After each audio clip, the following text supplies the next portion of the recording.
계약 D-7. 장부에 적힌 낯선 글씨 한 줄. 그리고 사라진 200만 원. 누가 왜 저의 장부를 건드린 걸까요? 이야기 시작 전에 저에게 큰 힘이 되어주는 구독과 좋아요 부탁드립니다. 저는 한정분입니다. 올해 66이죠. 30년간 정분인의 반찬이라는 작은 가게를 운영해 왔어요. 새벽 5시에 일어나는 게 제 일상입니다. 가게 불을 켜고 냉장고에서 재료를 꺼내고 하루를 시작하죠. 그날도 평소와 다름없었어요. 명절이 일주일 앞으로 다가왔고 주문이 밀려들고 있었습니다. 저는 장부를 펼쳤어요. 매일 아침 하는 일이었죠. 수입과 지출을 정리하고 외상값을 확인하고 오늘 준비할 반찬 목록을 체크했습니다. 그런데 이상한 게 보였어요. 지난달 장부에 빠진 금액이 있었거든요. 200만 원. 분명히 계좌에서 빠져나갔는데 지출 항목에 적혀 있지 않았습니다. 더 이상한 건 장부 귀퉁이에 적힌 낯선 메모였어요. 계약 D-7이라고 휘갈겨 쓴 글씨였는데 제 필체가 아니었죠. 누가 제 장부에 이런 걸 적었을까요? 저는 고개를 저었어요. 명절 준비로 정신없는데 이런 걸 따질 시간이 없었거든요. 가게 문을 열고 준비를 시작했습니다. 무나물을 볶고 멸치볶음을 만들고 잡채를 준비했어요. 그때 수경이가 들어왔습니다. 아들 지민이의 예비 며느리였죠. 수경이는 35으로 은행원이었어요. 첫인상은 차가워 보였는데 알고 보니 따뜻한 사람이었습니다. 최근에 자주 가게에 들러서 도와주고 있었어요. 결혼 전에 시어머니와 친해지려는 노력이라고 생각했죠. 수경이가 가게 곳곳을 사진으로 찍는 걸 봤어요. 청결 상태, 포장 방법, 반찬 진열까지요. 무슨 일이냐고 물으니 그냥 기록해두고 싶다고 하더라고요. 저는 별 생각 없이 고개를 끄덕였습니다. 오전 10시쯤 단골 손님들이 하나둘 오기 시작했어요. 제일 먼저 온 사람은 박진수 씨였습니다. 45살 택배기사였는데 이혼 후 원룸에서 혼자 살고 있었어요. 진수 씨는 저를 이모라고 불렀습니다. 매일 점심 도시락을 사가는 단골이었죠. 이모 오늘도 맛있는 거 있어요. 라고 물으면서 들어오더라고요. 저는 늘 그랬듯 반찬을 넉넉하게 담아줬어요. 돈을 더 받지도 않았습니다. 혼자 사는 사람이 불쌍해 보였거든요. 점심 무렵엔 김지우 학생이 왔습니다. 24살 대학생으로 제 가게 2층 원룸에 새 들어 사는 아이였어요. 편의점 야간 알바를 하면서 학교 다니느라 늘 피곤해 보였습니다. 지우가 보증금 문제로 고민이 많다는 걸 알고 있었어요. 계약이 끝나는데 집을 구하기가 어렵다고 했거든요. 저는 지우한테도 반찬을 싸줬습니다. 돈은 나중에 주라고요. 젊은 아이가 제대로 먹어야 공부도 하고 일도 하죠. 오후엔 고영자 씨가 들렀어요. 59으로 간병인 일을 하시는 분이었는데 제 오랜 친구이자 든든한 오른팔이었습니다. 영자 씨는 제 장부를 보더니 물어보더라고요. 언니 이거 뭐야? 돈이 빠져나간 게 왜 이렇게 많아? 하면서요. 저도 잘 모르겠다고 확인해 봐야겠다고 답했습니다. 영자 씨가 걱정스러운 표정을 지었어요. 누가 함부로 건드린 거 아니냐면서요. 저는 그럴 리 없다고 했지만 속으로는 불안했어요. 저녁 무렵 남편 윤태호가 가게에 왔습니다. 69으로 작년에 은퇴한 후 무기력하게 지내고 있었어요. 태호는 표면적으로는 온화했지만 중요한 결정은 항상 회피했습니다. 뭐든 저한테 맡기고 책임지지 않으려 했죠. 여보, 저녁 준비 안 해? 라고 물으면서 소파에 앉더라고요. 저는 가게 정리를 마치고 집으로 올라갔습니다. 가게 위층이 우리 집이었거든요. 저녁을 차려놓고 태호와 마주 앉았어요. 말없이 밥을 먹는데 갑자기 허무하다는 생각이 들었습니다. 30년간 이 가게를 지키면서 얼마나 많은 사람들을 먹였을까요? 가족도, 단골도, 세입자도, 동네 사람들도요. 하지만 정작 저 자신은 늘 마지막이었어요. 남들 다 챙기고 나면 제 몫은 남지 않았습니다. 그날 밤 잠들기 전에 다시 장부를 봤어요. 계약 D-7이라는 메모가 자꾸 신경 쓰였거든요. 이게 무슨 의미일까요? 누가 무슨 계약을 한 걸까요?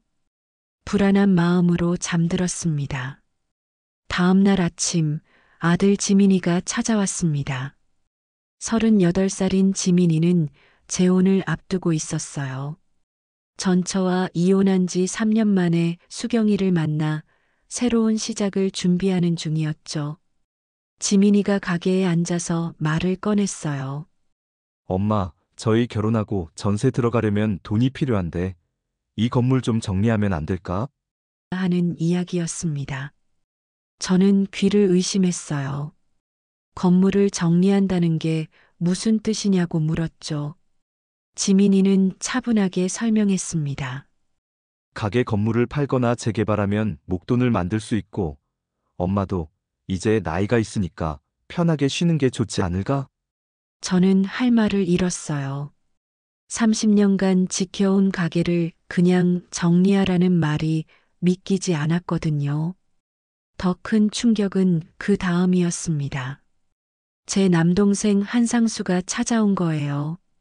63인 상수는 중소기업을 운영하고 있었는데 평소 제게 관심이 없던 사람이었어요.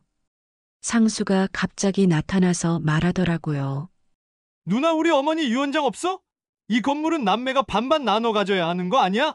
하면서요. 저는 어안이 벙벙했습니다. 어머니가 돌아가신 지 10년이 넘었는데 지금 와서 갑자기 그런 소리를 하다니요. 상수는 부동산 중개인까지 데리고 왔어요. 명절 끝나면 건물 매각 절차를 시작하자는 거였죠. 저는 거절했습니다.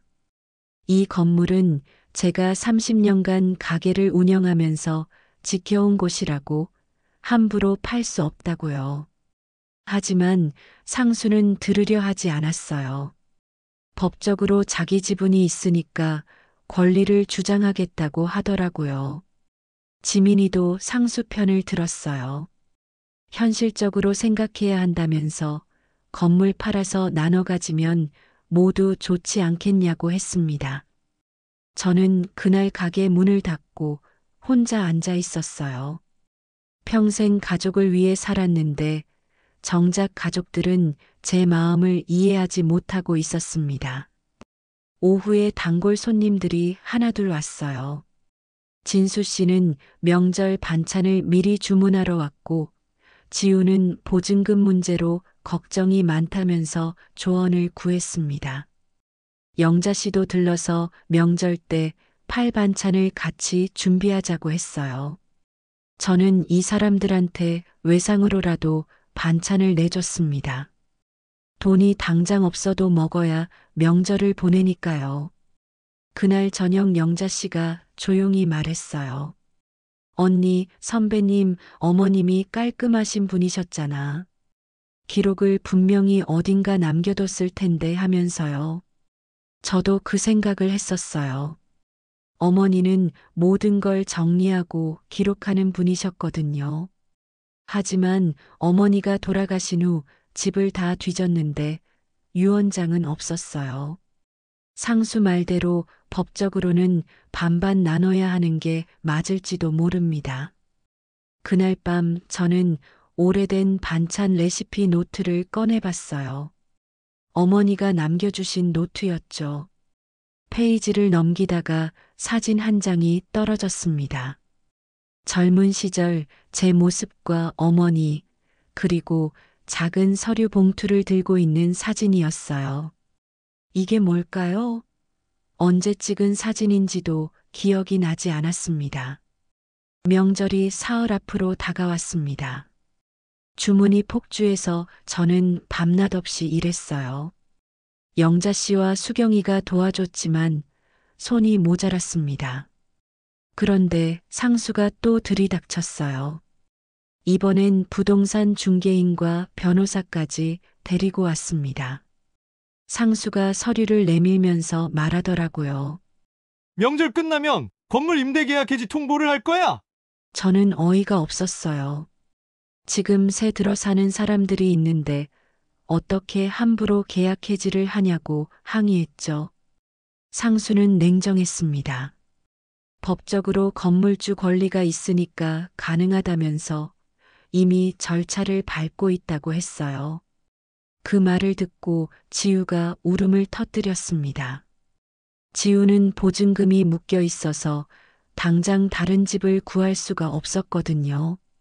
시험도 코앞인데 집을 찾아 돌아다녀야 한다는 게 감당이 안 됐던 거예요. 진수 씨도 난감해했어요. 이 가게를 거점으로 택배 배달 코스를 짜놨는데 가게가 없어지면 일자리를 잃을 수도 있다는 거였죠. 저는 그 순간 뭔가 끊어지는 소리를 들었어요. 평생 참고 넘겼던 말들이 목구멍까지 올라왔습니다. 저는 상수를 똑바로 바라보며 말했어요. 이 밥상이 몇 사람 목숨줄인지 알아? 라고요. 상수가 어이없다는 표정을 지었지만 저는 멈추지 않았습니다.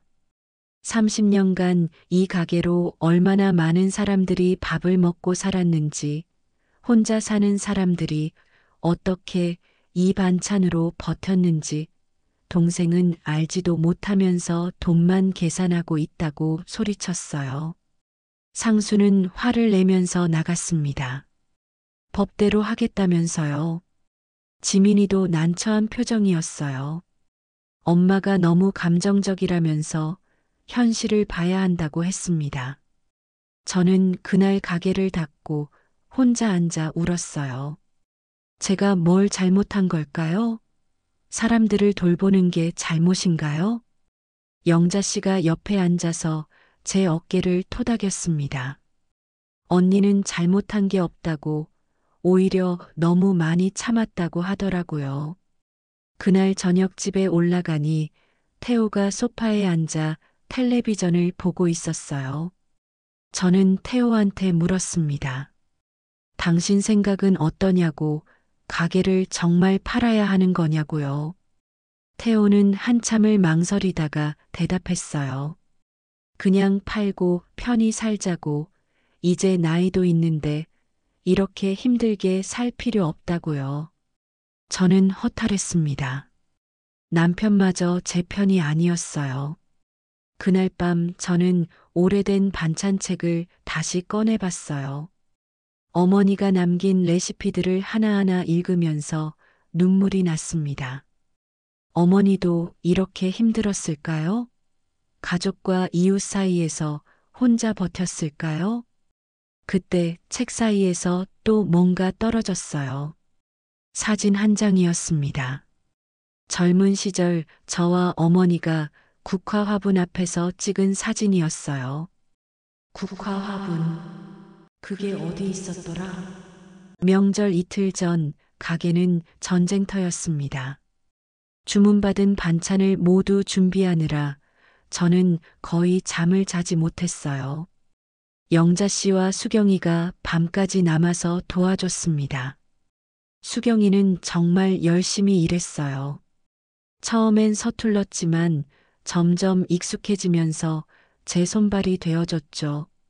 밤 10시쯤 수경이가 가게 뒷정리를 하다가 뭔가를 발견했어요. 오래된 반찬책 사이에 서류 봉투가 끼워져 있었던 거예요. 수경이가 조심스럽게 봉투를 열어보니 어머니 친필로 쓴 유언장 사본이 들어 있었습니다. 내용을 읽어본 수경이의 얼굴이 굳어졌어요.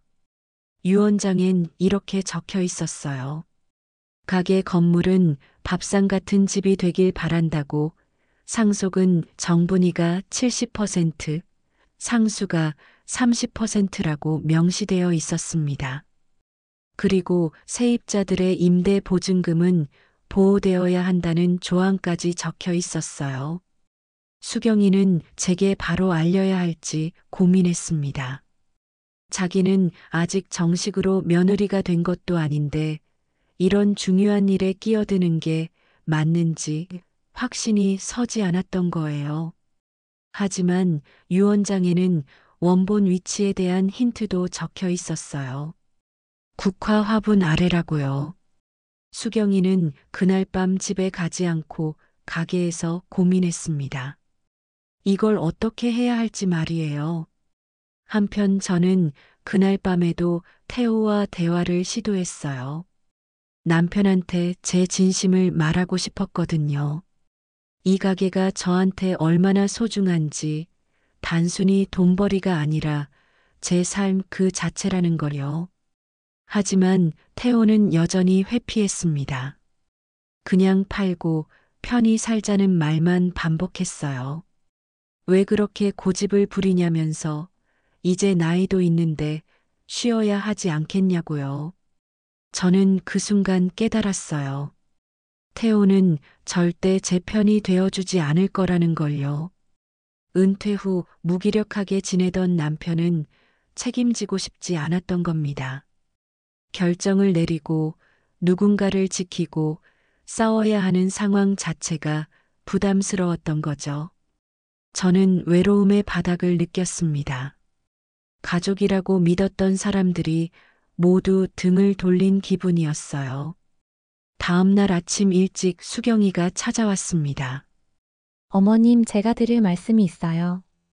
라고 하면서 조심스럽게 말을 꺼내더라고요. 하지만 그 순간 상수가 또 들이닥쳤어요. 이번엔 전기가스 안전점검 통보서를 들고 왔습니다. 명절 대목이 끝나는 즉시 점검을 시작하겠다면서 실제로는 철거 일정을 잡기 위한 수순이었어요. 저는 더 이상 참을 수 없었습니다. 명절 하루 전날 상수의 압박은 절정에 달했습니다. 가게 앞에 안전점검 업체 차량이 왔고 상수는 명절 당일 바로 점검을 시작하겠다고 통보했어요. 저는 그게 무슨 의미인지 알고 있었습니다. 점검이라는 명목으로 가게 운영을 방해하고 결국 문을 닫게 만들려는 수작이었죠. 진수 씨와 지우가 걱정스러운 얼굴로 저를 바라봤어요. 영자 씨는 화가 나서 상수한테 따지려 했지만 저는 말렸습니다. 저는 그날 저녁 결심했어요. 더 이상 혼자 버틸 수 없다는 걸 인정하기로요. 저는 동네 사람들을 모두 모았습니다. 단골 손님들, 세입자들, 그리고 평소 제 반찬을 먹고 사는 이웃들까지요. 가게 앞에 10여 명이 모였어요. 저는 그들 앞에서 말했습니다. 올해 명절 밥상은 각자 한 가지씩 맡아달라고요. 저 혼자서는 더 이상 못하겠다고 솔직하게 고백했어요. 사람들이 놀란 표정을 지었지만 곧 고개를 끄덕였습니다. 진수 씨가 먼저 나섰어요. 자기가 잡채를 만들겠다고요. 지우도 손을 들었습니다. 나물 무치는 건 할 수 있다면서요. 영자 씨는 당연히 자기가 전을 부치겠다고 했고 다른 단골들도 하나씩 맡아주겠다고 나섰어요. 수경이도 조용히 손을 들었습니다. 어머님 레시피대로 따라하면 저도 할 수 있을 것 같아요.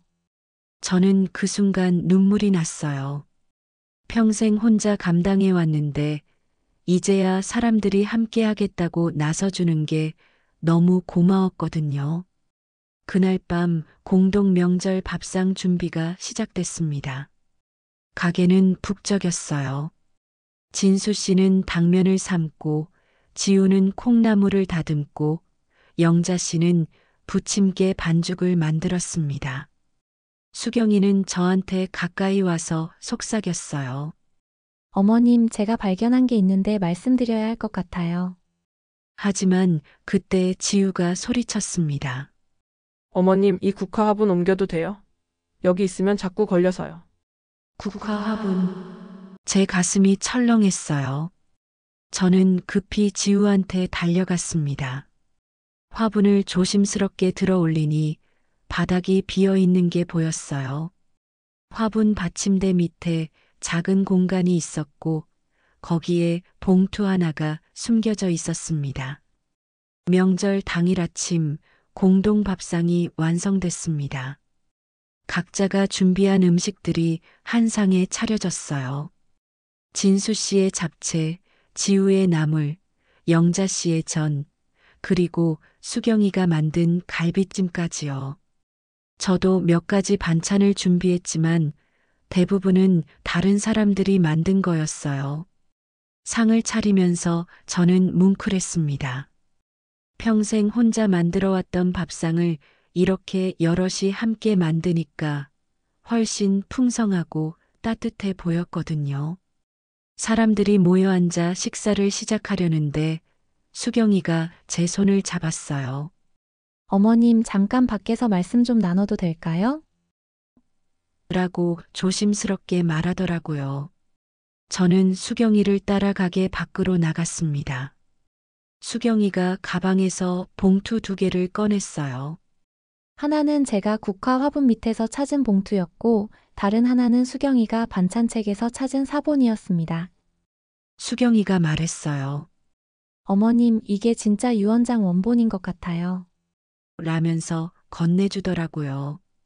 저는 떨리는 손으로 봉투를 열었습니다. 어머니의 친필 유언장이었어요. 공증도 받은 정식 문서였죠. 내용을 읽는 순간 눈물이 났습니다. 가게 건물은 밥상 같은 집이 되기를 바란다. 상속은 정분 70%, 상수 30%, 임대 보증금은 보호할 것. 어머니는 모든 걸 알고 계셨던 거예요. 제가 이 가게를 얼마나 사랑하는지, 얼마나 많은 사람들이 이 밥상에 기대고 있는지 말이에요. 수경이가 또 다른 서류를 꺼냈습니다. 어머님, 그리고 이것도 확인해 보세요. 장부에서 빠진 돈 있잖아요. 라면서 은행 거래 내역을 보여줬어요.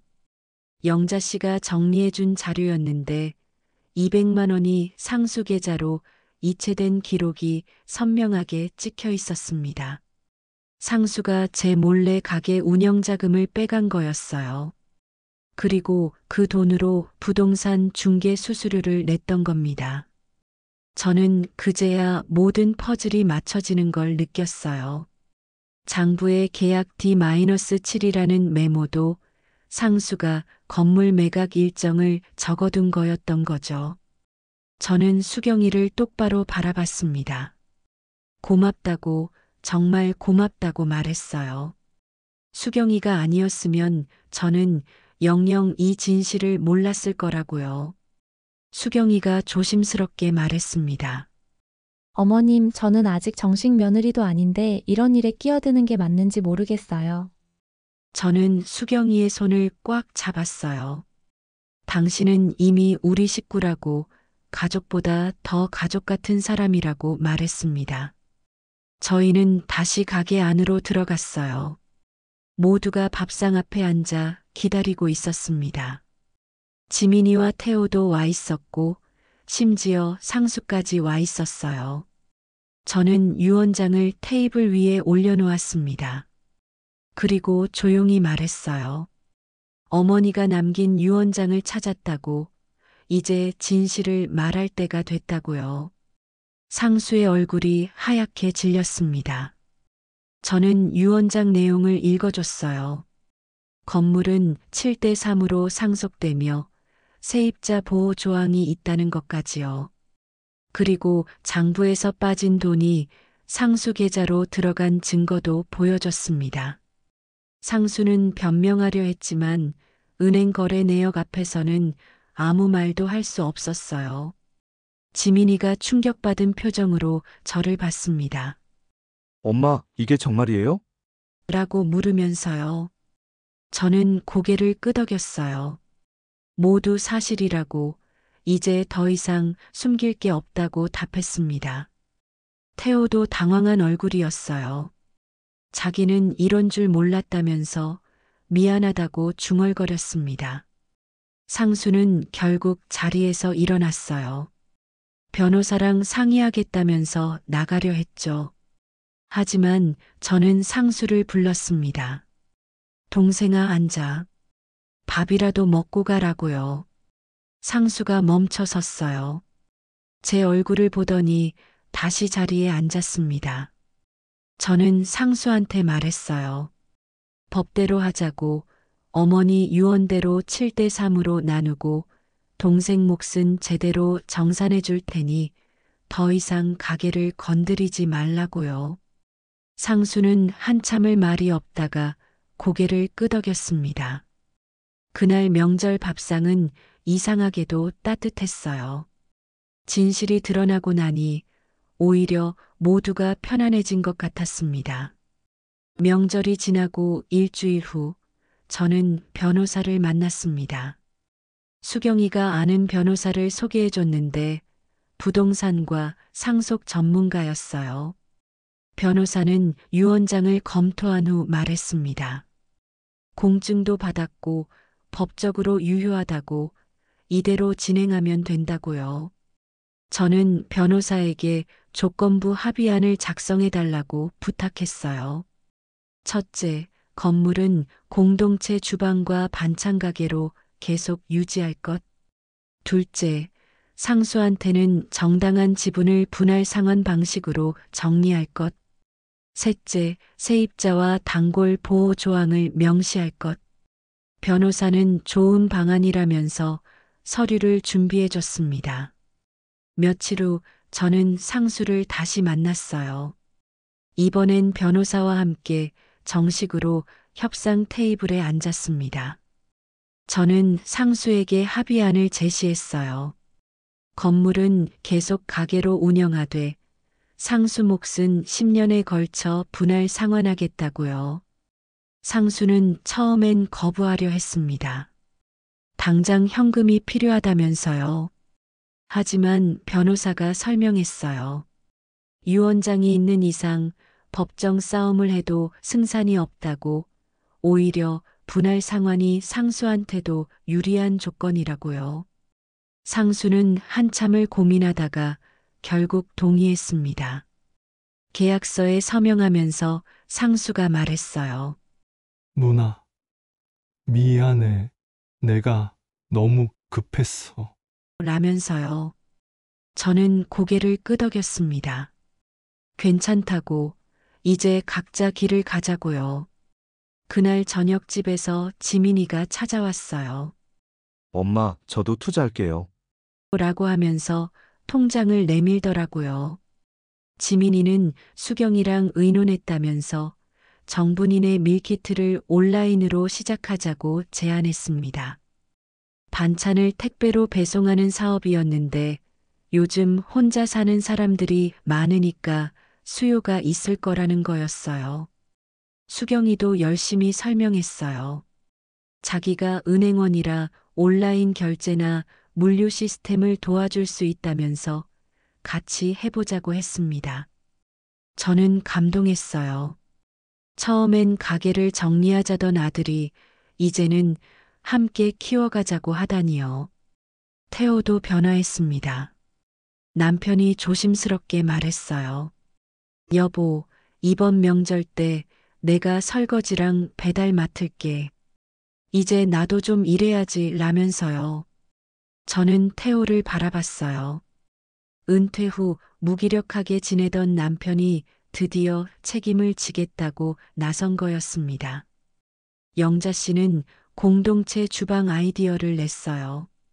동네 어르신들이 함께 모여서 반찬을 만들고 나눠 먹는 공간으로 만들자는 거였죠. 진수 씨도 택배 배송을 도와주겠다고 했고, 지우는 온라인 마케팅을 맡겠다고 나섰어요. 모두가 움직이기 시작했습니다. 저는 그 모습을 보며 깨달았어요. 혼자 버티는 게 아니라 함께 만들어가는 게 진짜 밥상이라는 걸요. 몇 달이 지났습니다. 정분이네 반찬은 새롭게 태어났어요. 오프라인 가게와 온라인 밀키트를 병행하는 구조로 말이죠. 지민이와 수경이가 온라인 부문을 맡아서 운영했고, 저는 가게와 공동체 주방을 책임졌습니다. 태호는 매일 아침 배달을 나갔어요. 처음엔 서툴렀지만 점점 익숙해지면서 단골 손님들과도 친해졌죠. 영자 씨는 공동체 주방 운영을 도와줬고, 진수 씨와 지우도 각자 역할을 맡아 함께 일했어요. 어느 날 저녁 모두가 모여 식사를 했습니다. 가게 안 큰 테이블에 음식을 차려놓고 가족들과 단골 손님들, 세입자들이 함께 앉았어요. 저는 그들을 바라보며 말했습니다. 밥은 나눌수록 식구가 된다고요. 진수 씨가 웃으면서 말했어요. 이모 덕분에 저도 식구가 됐네요. 지우도 고개를 끄덕였습니다.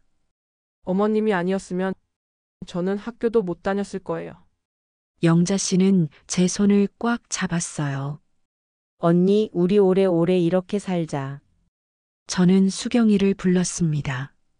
수경아, 이리 와라고 하면서 앞치마를 건넸어요.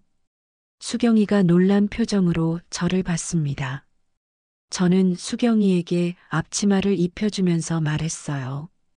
우리 식구 맞지? 라고요. 수경이의 눈에 눈물이 맺혔어요. 고맙습니다, 어머님. 정말 고맙습니다. 라면서 절을 했습니다. 지민이도 옆에서 수경이를 안아줬어요. 우리 가족이 됐다면서요. 남편 태호가 일어서서 건배를 제안했습니다. 우리 가족과 식구들 모두를 위해 라면서 잔을 들었어요. 모두가 함께 잔을 부딪혔습니다. 그날 밤 저는 오랜만에 편히 잠들었어요. 30년간 혼자 짊어지고 왔던 짐을 이제는 여럿이 나눠지게 됐으니까요. 가족은 피로만 엮이지 않는다는 걸 배웠습니다. 서로의 밥을 지키는 마음으로 엮이는 거였어요. 며칠 후 가게 간판을 새로 달았습니다. 정분이네 밥상. 더 이상 반찬 가게가 아니라 밥상이었어요. 여럿이 함께 만들고 나누는 공동체의 밥상 말이에요. 간판을 다는 날 모두가 모였습니다. 진수 씨가 사다리를 받쳐주고 지우가 사진을 찍고 영자 씨가 옆에서 응원했어요. 수경이와 지민이는 온라인 홍보 영상을 찍었고 남편 태호는 동네 사람들한테 떡을 돌렸어요. 저는 그 모습을 보며 미소 지었습니다. 이게 바로 제가 30년간 지켜온 거였어요. 건물도 돈도 아니었습니다. 바로 이 사람들과 함께 나누는 밥상이었죠.